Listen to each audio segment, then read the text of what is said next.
이 지금까지 우리가 장을 건강하게 하는 방법에 관찰하는 것에 대해서 알아봤으니까 그러면 이렇게 만들려면 정상으로 하려면 어떻게 해야 될지 제가 솔루션을 하나 제시하겠습니다.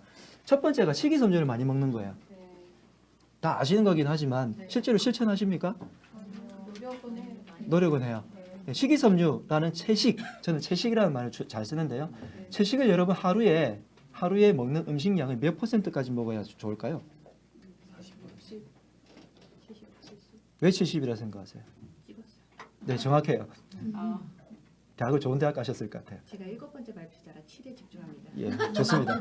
네, 70% 정도라고 해요. 물론 학자들마다 의견이 분분합니다만은 왜 그렇게 얘기하냐면 치아를 여러 가지 근거가 있어요. 근데 치아를 봤을 때 육식 동물들은 송곳니가 발달하고요. 채식 동물들은 말들 보면 송곳니 있나요? 전부 갈아 먹는 것밖에 없어요. 그래서 이의 종류를 봤을 때 사람은 육식에 해당하는 이가 대략 30% 정도가 된다고 해요. 뭐 여러 가지 근거가 있지만 장의 길이 뭐 이런 이야기가 있지만 그래서 적어도 채식은 70% 이상이 돼야 된다고 얘기합니다. 그런데 여러분들은 지금 하루에 먹는 음식을 생각해 보세요. 오늘 아침에 먹은 거 대부분 아마 30%도 안 될 거예요. 특히 여러분들 회식하러 가자고 할 때 건강에 좋은 건 채식을 많이 먹어야 된다는 것을 알면에도 불구하고 누군가가 상사가 오늘 채소 먹으러 가자. 굉장히 화가 날 거예요. 고기 먹으러 가자 이렇게 기쁘잖아요. 예. 뭐가 아이러니하지 않아요? 왜 나를 괴롭히는 사람이 장까지 괴롭히려고 하지라고 하면서 아니요 오늘 채식 먹으러 갔으면 좋겠어요라고 말해야 좋을 건데도 불구하고 여러분들은 가서 고기를 산더미처럼 쌓아 드시고 옆에 있는 DP로 드신단 말이에요. 예. 그래서 채식량을 조금 더 늘려주면 좋겠습니다. 제가 육식에 대해서는 사실 그다지 강조를 안 하는 이유는 육식이 나쁘다는 게 아니라 육식은 말 안 해도 다들 하세요. 자동으로 하고 계시기 때문에. 그리고 채식은 100%까지 가도요. 제대로만 골고루 잘 먹으면 큰 문제는 없어요. 근데 30% 이상의 육식이 되게 되면 약간 몸에서 면역 반응들이 일어나서 왜냐하면 단백질이 나하고 틀린 단백질이 들어오는 거잖아요. 그래서 조금 문제가 생길 가능성이 높아집니다. 그렇기 때문에 채식을 하라고 하는데 그중에서 식이섬유가 기왕이면 조금 먹는 거 많이 먹으면 좋잖아요. 그래서 단위 그램당 식이섬유량이 가장 많은 것은 식약청이 고시한 기준으로 무엇일까요? 여기는 정말 대단해요. 보통 저렇게 샐러리 하시는 분도 계시고 해서 제가 야 틀렸다 재밌어 이러는데 다 맞추시네요. 예, 미역입니다. 여러분들 미역이 중요한 이유가 첫 번째가 불용성 식이섬유도 많고요. 두 번째 수용성 식이섬유도 많아서 그래요. 우리가 보통 식이섬유라고 말하는 게 뭐가 있나요? 어떤 거냐면 이 벽이 이렇게 있을 때 벽에 구불구불해요. 우리 장벽이. 그래서 그 부분을 막 긁어내야 돼요. 그런 것을 우리가 지금까지 식이섬유라고 배웠습니다. 긁어내서 때밀이처럼 모아가지고 변을 만들어서 빨리 배출되는 거. 근데 수용성 식이섬유는 불용성은 물에 안 녹으니까 불용성이잖아요. 수용성은 물에 녹으니까 그렇겠죠. 우리 몸에 있는 중요한 물이 피. 예, 피 속으로 녹아 들어가서 피를 깨끗하게 해주는 수용성 식이섬유가 이 미역에 굉장히 많아요. 어느 부분이냐면 미역 아마 조리한다고 이렇게 문질렀을 때 찐득찐득한 거 나오죠. 네, 그게 수용성 식이섬유의 성분이에요. 그래서 얘가 피 속을 녹아 들어가서 피를 맑게 해주기 때문에 여러분 산 후에 뭐 먹죠? 예, 근데 그때 왜 먹나요? 피를 맑게 하기 위해서 먹죠. 근데 왜 산 후에만 피를 맑게 해야 되나요? 피가 많이 나오고. 예, 물론 그렇지만 평소에도 피를 맑게 해주는 게 굉장히 좋은 거 아닐까요? 네, 그래서 평소에도 저는 해초리를 굉장히 많이 강조를 드립니다. 네. 첫 번째 식이섬유도 많고요. 그 식이섬유 중에서 수용성 식이섬유도 많고 한의학적으로 얘기하면 얘가 신장을 강화시켜주기, 해독해 주어서 강화시켜주기 때문에 우리 현대 사회에서 디톡스가 굉장히 큰 화두죠. 디톡스의 가장 가장 중요한 물질 중에 하나가 이 해초류들입니다. 그래서 해초류들 많이 드시고요. 식이섬유를 먹어야 되는 또 하나의 이유 중에 하나가 당이에요. 당. 혈당을 조절할 수 있거든요. 우리나라가 대장암 발병률이 전 세계 최고입니다. 두 번째, OECD 국가 중에서 아마 당뇨 발생률 점점 많아지고 있는 발병률이 커지고 있는 나라 중에서도 1위로 제가 들었거든요. 당이 우리가 밥을 먹고요. 1시간 이내에 배가 고파지는 게 이상한 거잖아요. 혈당이 쫙 올라갔다가 갑자기 훅 꺼지는 걸 혈당이 조절 안 된다고 해서 보통 저혈당 증상이라고 불러요. 혈당이 높아지면 기분이 좋아집니다. 한 끼만 안 먹었는데 기분이 나빠지고 초조해지고 갑자기 짜증내고 이런 분 계세요? 주위에 아마 계시죠? 생각나시는 분 있죠? 그런 분들은 항상 초콜릿을 들고 다니시다가 네. 야 빨리 먹어. 주면 좋아지는데 그때가 언제냐면 다시 당을 휙 올리는 거예요. 성격도 나쁘고요. 네, 몸도 점점 충격을 많이 받습니다. 네. 그러다가 그게 나중에 당이 높아진 상태로 올라가 있으면 뭐가 될까요? 그게 바로 당뇨예요. 그래서 이 당을 천천히 올렸다가 천천히 내리려면 식이섬유가 많아야 된다. 특히 그 중에서 수용성 식이섬유가 많으면 더 천천히 갔다가 더 천천히 내려갑니다. 그래서 완만하게 올라갔다가 완만하게 내려가야 되고요. 인생도 똑같아요. 굴곡이 지면 힘들죠. 완만하게 됐다가 완만하게 가는 게 좋습니다. 두 번째 우리가 먹어야 될 게 이건데요. 이 사진은 뭘까요? 대단한 분들이에요. 보통 한의사니까 이걸 보고 녹용 아닌가 하시는 분이 간혹 있어가지고 네, 어쨌든 유산균입니다. 여러분 유익균이라고 부르는 균의 대표적인 게 유산균인데 유산균 같은 유익한 균을 많이 먹을 수 있는 통로가 발효 음식이에요. 발효 음식. 근데 여러분 발효 음식을 아까 말씀드린 채식처럼 하루에 발효 음식 얼마나 챙겨 드시고 계실까요? 주부님들 굉장히 많으신데 오늘 이제 제가 강의하고 가면 대부분 가시는 길에 요 지나가다 마트나 들러가지고 미역하고 이제 이런 거 사가시던데 조금 이따가 강조를 드리겠지만 식초 꼭 많이 드시길 바라고요. 발효 음식 여러분들 생각하실 때 식초를 잘 생각 안 하셔서 보통 된장, 간장, 김치 이런 거 많이 생각하세요.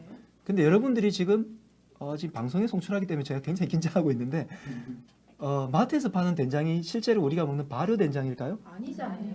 네. 예, 죄송하지만 어깨에 계신 분들 죄송하지만 발효되지는 않았습니다. 발효라는 것은 뭐가 꼭 필요하냐면 시간이라는 게 반드시 필요합니다.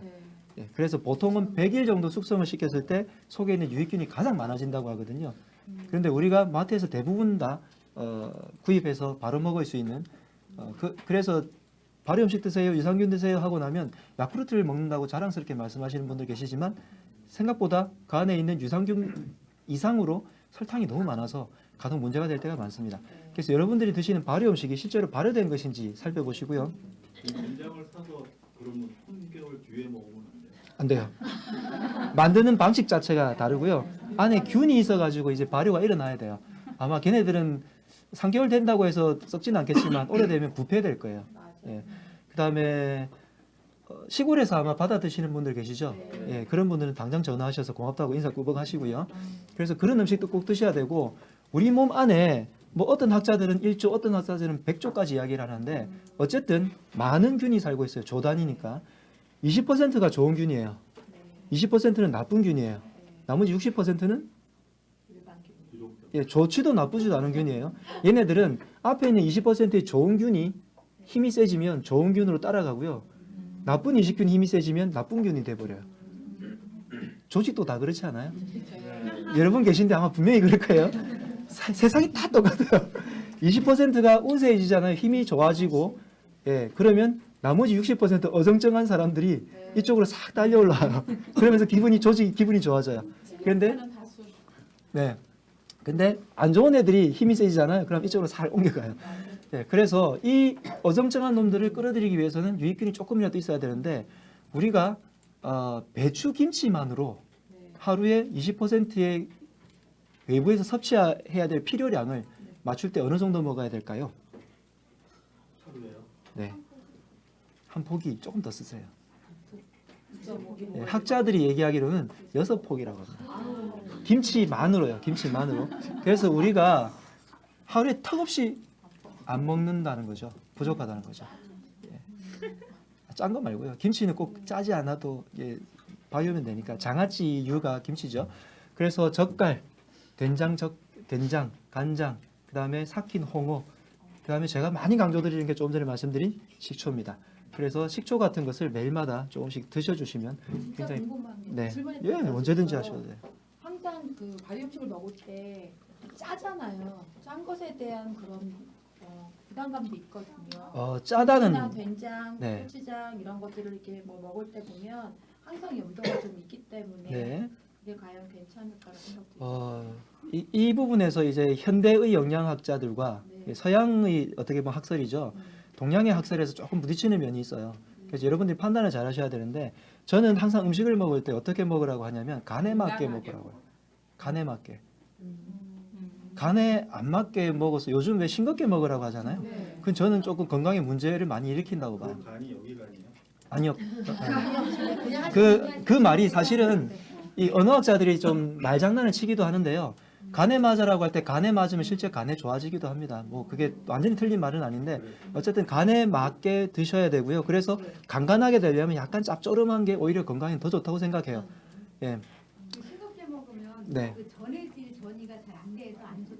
예, 근데 소금도 그냥 일반 소금하고 뭐 네. 원적외선 소금 막 이런 게 많잖아요. 예, 예, 그러니까 예. 어떤 거를 짜게 먹느냐도 되게 중요해요. 예, 그래서 제가 지금 그 이야기를 말씀드리려고 하는 건데 보통 우리가 소금이라고 하는 것을 소금을요 맛있는 소금 그러니까 천일염을 네. 입에 넣고 먹어보면 짠맛보다 아마 저는 단맛이 더 느껴져요. 단맛이. 그게 미네랄이 많은 맛이에요. 아. 그래서 미네랄을 제대로 섭취하기 위해서 우리가 짠맛이 적당하게 들어가야 되는데 얘를 빼버린 옛날에 이 말이 왜 나왔냐면 여러분 그 유럽 지역에 여행을 가보시면 거기 있는 소시지나 아니면 양파 요리를 제가 먹어보고 기겁을 했거든요. 짠 게 어느 정도냐면 입에서 뭐 진짜 소금 하나 확 뿌린 것처럼 짜요. 서양의 짠 것은 정말 짜고요. 그 다음에 가공이 잘 되어서 나트륨 종류로 짜게 만들어요. 그러다 보니까 짠맛이 신장을 나쁘게 만드는 거예요. 근데 우리가 전통적으로 특히나 아까 발효시켰댔잖아요. 그건 나쁜 소금으로 발효도 잘 안 되고 아주 맛이 없어져요. 좋은 소금으로 해서 발효를 잘 시키면 김치 된장 젓갈이 아주 맛있어집니다. 그래서 그것에 있는 소금을 집어넣어서 발효시켜 가지고 소금의 기운을 콩으로 눌러놨잖아요. 네. 그리고 그 콩이라는 것이 한방적으로 따지면 토의 기운이라서 얘가 해독을 한단 말이에요. 그래서 좋은 소금이지만 소금의 어떤 독성과 그다음에 걱정하시는 그 짠맛의 어떤 전해질 대사에 좀 잘못될 수 있을 만한 것을 미네랄만 빼고 독성을 눌러놓은 기술이 간장 담는 거죠. 그래서 간장이 정말 세계 최고의 어떤 발효 음식의 비법 중에 하나고 그것을 걸러내서 우리가 건더기를 먹는 게 된장이잖아요. 예, 그래서 그 정도의 짠맛을 간간하게 먹는 것은 물론 너무 짜게 말고요. 오히려 건강에 훨씬 더 좋고 신장이 안 좋으신 분들은 걱정 안 하고 그렇게 드셔야 된다고 생각합니다. 또, 그러면 네. 지금 말씀하신 간장 또한 구입해서 먹는 간장의 네, 맞아요. 아니죠. 아니란. 네. 우리가 조선 간장이라고 옛날에 왜 항아리에 네. 담아 있는 그 간장이죠. 그 간장 어떻게 먹지? 그리고 저기 식초를, 요리해 먹잖아요. 식초를 일상생활에서 좀 더 섭취할 수 있는 방법, 요리 이외에 새콤하게 먹을 수 있는 방법이 따로 생각나는 게 없어서 예를 들어서 좀 전해주시면. 저는 식초를 드레싱할 때 자주 뿌려 먹고요. 서양에서는 발사믹 식초라고 해서 그냥 아예 여러분들 식초랑 발사믹 식초를 다르게 생각하는 분들이 되게 많아요. 예, 찍어 먹기 빵에 찍어 먹고 소스에 여러 가지로 해 먹을 수 있고요. 아예 식초를 물에다 희석해서 드세요. 근데 식초도 식초처럼. 일반 현미 식초 막 이런 게 있고 네. 그건 먹어도 돼요? 자꾸 마트 이야기를 해서 바로 파시는 식초는 아니죠. 식초를 구별하는 방법은 뒤에 라벨을 보시고요. 네. 주정이 들어가 있는 것은 일단 발효가 안 된 거라 생각하시면 돼요. 예, 주정, 그다음에 빙초산, 홍초 이런 거 홍초 얘네들은 음료예요. 안 되는 거죠. 예, 말해야 되나요? 그런 특정 이름을. 네, 어쨌든 그래서 제가 이 성출이 안 되면 아주 적나라하게 얘기를 하는데 어쨌든 좀 그렇습니다. 그다음에 그래서 여러분들이 구분할 방법 중에 하나가 주정 아니면 빙초산이 계열이 섞여 있는 것은 아니구나. 빙초산 원래 먹으면 안 돼요. 네, 그래서 그런 것들을 좀 구별을 해주시고 요즘은 그 대형마트 그다음에 이 좋은 마트 있잖아요. 아니면 백화점 명장들을 모신 이런 데 가면 한 500ml에 대략 가격대가 10,000원에서 한 20,000원 사이 더 비싼 것도 있지만 살떨려서 못 먹어요 그거는. 네, 그래서 그 정도에 담은 것들이 있어요. 저는 처갓집이 진영에 있어요. 뭘로 유명하죠? 단감으로 유명합니다. 네, 거기에서 남는 거 다 긁어 모아가지고 그냥 항아리에다 집어넣은 거를 처이모님께서 야 박사방 먹어 하면서 보내주시거든요. 그냥 그런 것들을 꼭 농가에 소백산 담으시죠. 담으실 것 같아요. 네, 그래서 저런 분들 알아두시고요. 네, 조금 잘 교류하시면 좋을 것 같습니다.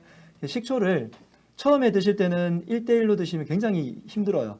네, 처음에는 한 10대1 정도로 드시고요. 다음에 나중에 잘 먹게 되면 1대1로도 충분히 드실 수 있습니다. 자세한 얘기는 식초를 쉽게 만드는 법과 음용하는 자세한 얘기는 제 책에 자세히 나와 있습니다. 네, 그 다음은 여러분들이 물을 드시라는 건데 내가 아무것도 안 하고 이 바닥에 누워가지고 하루 종일 생리현상만 해결을 해도 1리터가 없어져요. 그러니까 말을 하고 활동하고 스트레스 받고 하면 좀 더 열받으니까 나가겠죠. 그래서 500에서 1리터 정도 더 먹으라고 하는데요. 어쨌든 내 몸에 맞는 수준이어야 되는데 그게 뭐냐면 입에서 입이 마르다라는 느낌이 들었을 때는 이미 모세혈관, 말초혈관에 좀 물이 전달이 잘 안 된 거예요. 그래서 입이 마르기 전에는 미리미리 축여주시는 게 좋습니다. 5번째 운동인데 보통 운동을 하라고 하면 여러분은 굉장히 죄책감 드시는 분도 계시고요. 그렇죠? 그리고 남자분들 중에서는 굉장히 기부하고 싶은 마음이 많아서 운동하러 가서 끊고 난 다음에 기부하고 1년에 한 번만 가주시잖아요. 그리고 운동을 끊고 운동도 끊어버리고. 네, 그래서 운동하라고 하면 굉장히 부담감을 많이 가지세요. 물론 운동을 하는 게 더 좋지만 저는 여러 가지 쉬운 운동법들을 알려드리고요. 그걸 조금 이따가 운동해서 알려드릴게요. 그 중에서 장을 좋아지게 하는 운동은 따로 운동을 하는 것도 좋지만 마사지 이렇게 빙빙 돌려가면서 하고요. 두 번째는 평소에 자세만 이렇게 하셔도 좋습니다. 그래서 여러분이 어떻게 변 보세요? 아마 이렇게 보실 거예요. 왜냐? 변기가 이거밖에 지금 없거든요. 저는 안타까운데 근데 재밌는 거는 우리 몸의 장은요 앞에 있는 근육들이 이렇게 걸기 때문에 그런 식으로 앉으면 딱 걸어 올라 가지고 한번 꺾여서 변이 잘 안 나와요. 그래서 잔면감이 생기거나 하기 쉬워요. 변비도 생기고요. 근데 쪼그리 앉으면 얘가 직통으로 되거든요. 훨씬 더 벽이 편하겠죠. 재밌는 거는 서양 분들은 우리한테 실컷 개를 전파해주고 난 다음에 이걸 팔아요. 네, 발판을 팔아요. 너무 얄미웠어요. 몇 년 전까지만 해도 제가 강의를 막 하고 다닐 때만 해도 이걸 서양에서만 팔았는데 불과 6개월 전인 것 같아요. 그때부터 한국에 옥션 뭐 이런 데서도 팔더라고요. 수입을 해서. 그러세요? 얼마 하던가요? 싸네요. 예. 이름이 뭐예요? 여기 쾌변이라고 돼 있고요. 그냥 깡통 같은 걸로 해가지고 앞에다 네, 그래서 제가 여러분께 이걸 수입하지 마시고요, 굳이 요거를 제가 어느 날 보니까 이게 보이더라고요. 네, 요거 2개면은 해결이 됩니다. 네, 이거 얼마죠? 예, 2,000원이면 해결할 수 있습니다. 예, 그 방법에 대해서 찍어놓은 게 있으니까 보시죠. 오늘도 정말 미치겠다. 어떻게 매번 한 번 더 앞에 놓고 이럴 수 있는 거야? 밤마다 우리 집 화장실에서 들려오는 야릇한 소리의 정체는 바로 변비. 온 세상의 모든 고민과 힘겨움을 모두 짊어질 수 있는 치명적인 질병 되시겠다. 하필이 중요한 때 누구야? 친구가 소개팅 해주는 거예요, 이제. 짜증납니다. 이게 좀 웬일이야? 맨날 자기 남자친구 자랑할 때만 바쁘다니. 야, 당연히 콜이지.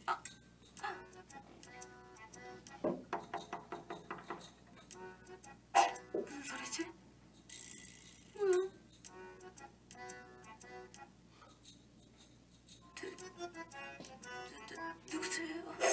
뭐야? 누구세요?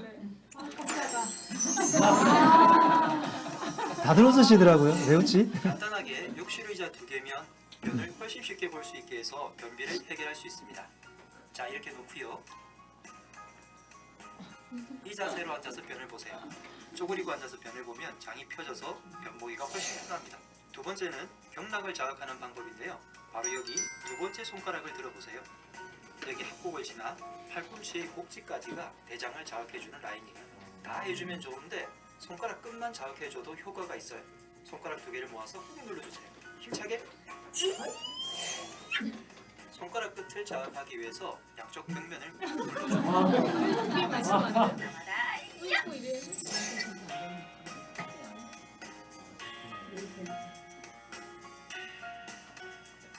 와, 이렇게 쉬운 걸 여태껏 왜 몰랐지? 장을 건강하게 하는 예. 뭐 더 설명은 유튜브에 가면 좀 이따 안내해드리겠지만 거기에 자세하게 나와 있고 재미있는 영상들 많으니까 보시고요. 좀 전에 말씀드린 것처럼 장에 있는 경락만 자극해줘도 그러니까 운동을 우리가 씩씩대면서 하는 것도 장을 운동하는 방법이지만 자세를 바로 하고 경락을 자극해주면 간접적으로 운동이 될 수 있습니다. 그래서 여러분들 경우는 이 포인트만 조금 더 익히고 갔으면 좋겠습니다. 배꼽을 기준으로 명치와 2분의 1 지점, 배꼽에서 오른쪽에 튀어나온 뼈가 있어요. 골반 앞에 흡뼈랑 연결한 지점의 2분의 1 지점. 그 다음에 여기에서 왼쪽은 바깥의 3분의 2 지점이에요. 그 부분에 장들이 잘 꼬이기 쉽습니다. 위장에서 12지장 넘어가는 부분이고요. 소장에서 대장 넘어가는 부분이고요. 그 다음에 대장에서 이제 항문으로 넘어가는 부분이라서 장이 꼬이면 가스가 더 잘 차고 소화가 안 되겠죠. 그러다 보니까 이 부분에 정체되기가 쉽거나 가스가 차거나 하기가 쉬워요. 그래서 이 부분들이 막혀 있는 경우가 많아서 여기들을 잘 눌러주게 되면 소화가 훨씬 더 편하고 장이 더 가뿐해지고요. 특히 이 부분은 대장암이 잘 발생하는 부위예요. 더 많이 관리를 해주시는 것이 좋습니다. 네, 그래서 혼자 누가 해주면 굉장히 좋은데 혼밥, 혼술 드시는 분은 혼 마사지도 해야 되잖아요. 네, 그래서 혼자 할 때는 테니스공 같은 거를 배에다 대고요. 그냥 이렇게 눌러주기만 해도 효과가 있습니다. 생각만 해도 아픈 것보다 슬플 것 같아요, 저는. 네. 그다음에 서수남 씨였는데 제가 방송에 나왔을 때 이분이 원래 차례가 아니셨는데 나와가지고 장이 안 좋다고 그래가지고 여기만 눌러만 드렸는데 5분 뒤에 들어가시면서 방구를 계속 붕붕붕 뛰면서 가시더라고요. 네, 효과가 있습니다. 네, 많은 분들이 진료실에 앉아 있으면 이런 질문들을 하세요. 원장님, 저는 뭐 먹으면 좋을까요? 여러분들도 그게 제일 궁금하실 수도 있어요. 근데 저는 이런 말씀을 드립니다. 첫 번째, 안 좋은 것을 먹지 않는 것이 더 중요합니다. 안 좋은 거 실컷 먹으면서 원장님 어떻게 하면 살 수 있을까? 이거는 얼굴성설이에요. 두 번째는 저는 이것을 더 강조합니다. 어떻게 먹느냐. 자, 마음속으로 한번 읽어보겠습니다.